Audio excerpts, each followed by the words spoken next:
Luka Doncic at Nikola Jokic tamang trip lang sa All-Star Game. Pinagtripan pang dakdakan si Stephen Curry.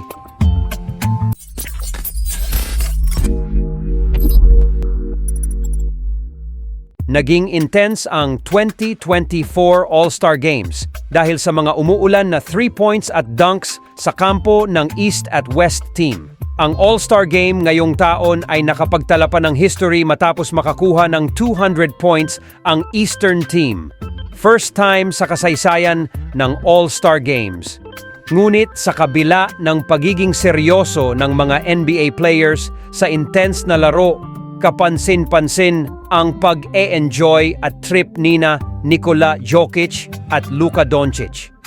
Parehong pinasok si Doncic at Jokic bilang mga starter, ngunit hindi masyadong sineseryoso ang laro dahil makikita silang nagbibiruan sa loob at labas ng court. European basketball! I love it! Ang dalawang all-star players ay malapit na magkaibigan at malinaw na mas interesadong silang aliwin ang karamihan at ang kanilang mga kalaban kaysa subukang manalo sa laro. Nagbigay ng show ang dalawa na mas maganda kaysa sa laro. Na-prank pa ni Jokic ang mga fans matapos magtangka ng dunk pero kinapos ito sa talon at naging layup na lang ito. That took every bit of energy and ounce for him just to get that high canvas. Multiple flat tires. Pinagtripan pa ito ni Adebayo. Matapos ang matagumpay na 3-point shot, pumunta ang The Joker sa referee para ireklamo ito at gustong tawagan ng technical foul. Tila masaya si Jokic at ito yata ang rason ng kanyang pagiging masaya. No reason for it. My horse won today a race, if anybody wants to know. I did want to know. Thank Yeah, you. in Rome. Congratulations. My horse was good. Si Luka Doncic naman ay nagmakaawa na makapuntos siya sa laro. The range in this game.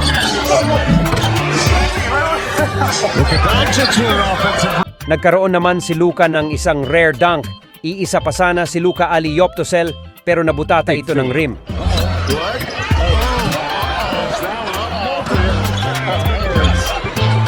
Tawang-tawa sa kanyang mga nasa bench at dahil all-star game ito, expected na hindi masyado mahigpit ang mga pagbabantay.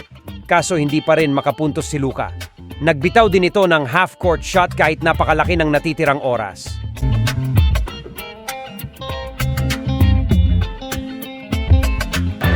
He wanted a 2-for-1. A 2-for-1. 2-for-1. At dahil sa kanyang kapalpakan, inasar naman ito ni Jokic at sinabi na dapat na siyang palitan. Yeah, Luka is terrible. Luka is really bad for this game. He's worse than me, 100%. Napagtripan naman nila ang greatest three-point shooter ng NBA na si Stephen Curry. Makikitang pinatingin ni Doncic si Curry sa ring at maya-maya lang ay dinakdakan ito ng The Joker.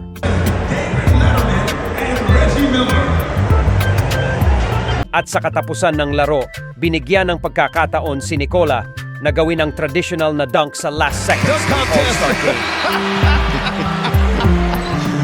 Ang tandem ni Luka at Nikola ay talaga namang nakakatawa, tamang trip lang.